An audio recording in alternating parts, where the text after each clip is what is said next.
Hello everyone, hope you have a nice Christmas. Just wanted to make this quick video really of some free upgrades that I've done to my Arrma Outcast 4S V2. Now, these upgrades have cost me next to nothing. I think £6 in total, which is nothing at all. And I think for me, they're essential upgrades, what you can do to make this car run better and stay a little bit stronger. So I'll show you exactly what I've done. First one is just a little upgrade I've done on the body. So I'll show you this in more detail, what I've done. All I've done is, see this little bit of plastic here. Now, all the plastic I've used has actually come off the lid of a plastic tub. So it's quite decent plastic. It's not too thin, it's not too thick, it's pretty flexible. Cost me next to nothing. I had that laying about. All I've done is cut a strip like this. And I've cut a strip on the other side as well, as you can see there. And then I've drilled some holes through and used a bolt system there. And what's that doing is actually just providing a bit of a skid plate on the top here, but also it's protecting these front ends here from the actual top of the shock standoffs, which tend to hit through this when it lands. So it's just very simple. I had all those bits lying about. It looks a little bit crude, but I don't think it looks too bad. And it just gives you a bit of protection. Like I say, it cost me nothing at all, and it just protects your body a little bit more. And it gives it a bit of rigidity at the front as well. And as you can see here, that's holding all the bolts in. So we'll see how that actually holds up. But yeah, pretty easy, pretty cheap. And yeah, it looks all right, to be absolutely fine. So that's the first one that I did. And to me, whatever you come up with, there's different ways you can do it. You could put some sponge underneath here, some felt or something like that to protect it. But you know, for me, that's just giving it a little bit of protection on the top here. But most of all, from the bottom, just make sure you put your bolts far enough to each side so it doesn't actually touch the top of the shock towers. Shock towers sit there and there, so it's just giving that body a little bit more protection. Second thing I did, which this cost me about £6, I got some new straps, because the straps that come with the this model don't last very long and they did break pretty quickly. So I've got these Send It straps, which cost £3 for a pack of 2. So I've got 2 packs of 4 for £6 from eBay. A lot thicker, they're rubberized as well. And what I've done is I've got your 2 normal straps in place there, but I've also got a strap coming over. That's 2 straps connected together over this way as well. And I'll show you that fitted now, and it just means that the battery stays in a lot better.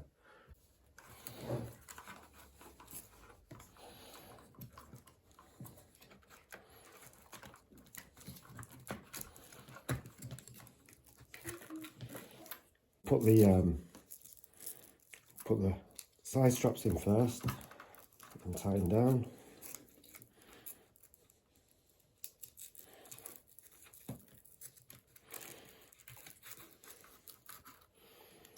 Then this one just comes over the top.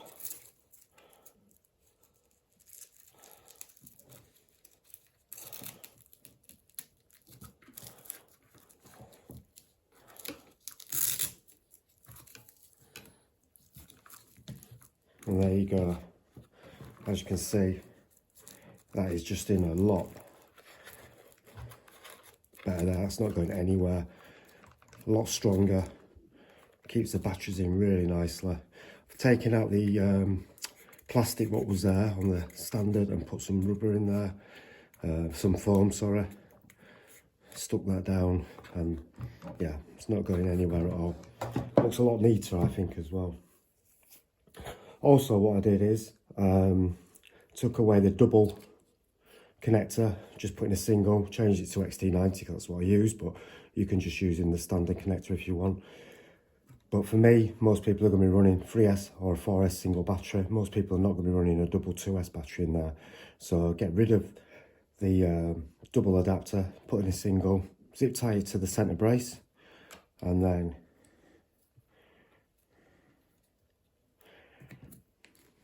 no more dangling wires hanging around anywhere. Looks a lot neater, stays in place a lot better.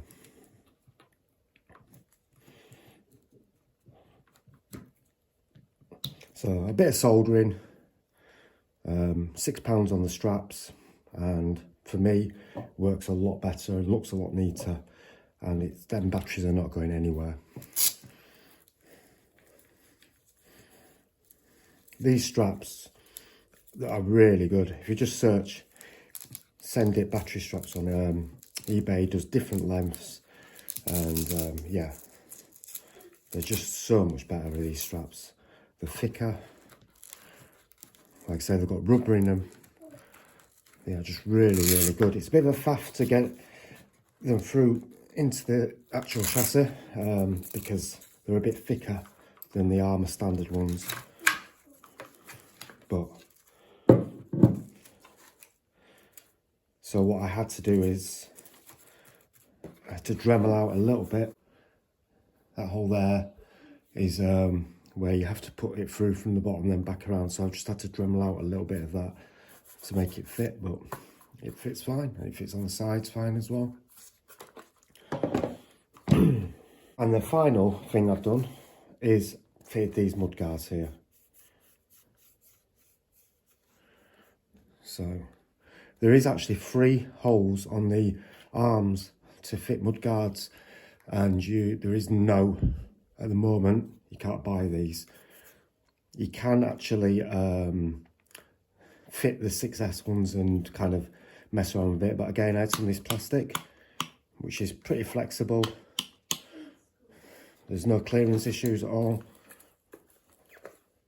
Just stops all the mud getting into your rear axles. 3 bolts, cut it to size, did the first one as a template and then cut the other 2, and as you can see they work really, really well, and it just stops all the rubbish getting into the back of your axles. So obviously your fronts are not too bad, but all the mud that comes up from your front hits the back axles. It can get stones stuck in your axles, can wear down the axles, get all mud and crap in there. These really do a good job. And I've got loads of these plastics, so now I've got my templates. All I have to do is make a few, I know where the holes go, and yeah, it just gives it a bit more protection at the back there. And like I said, this plastic is just literally from, you get the plastic containers with the lids on, and these are just from the lids, and they work out quite nice because I've got these ridges. So that goes into there, doesn't interfere with anything, and then it goes back a little bit, and it's not, just works really, really well. And apart from that, everything else is stock, but there are just a few free upgrades if you like, or little add-ons that you can do. The only other thing that I've done actually is this real wheelie bar here. I've actually added bearings, so if you open these up, there's actually bushings in them. I had some spare bearings in my bearing pot, so now I've got bearings in them rather than bushings, so they spin a little bit more freely. But nice, if you've got some bearings about and they fit in there, then it's just a nice free, easy upgrade there. And that is about it. So just waiting for the weather to get a bit better, get this out again, give it a good bash.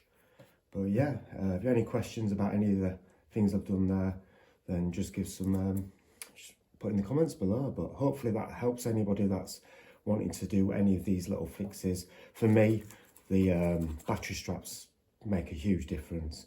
I had, on the first run, I had the Arrma battery strap just snap on there.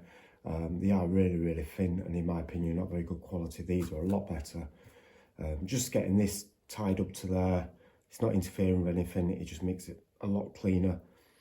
And obviously just having one connector as well, there's less in there. And so many runs of these, I've seen it, people like it's flying out all over the place and stuff like that. So it makes a big difference. So yeah, hope you find that helpful. Thanks for watching, and have a good New Year's. Take care. Bye-bye.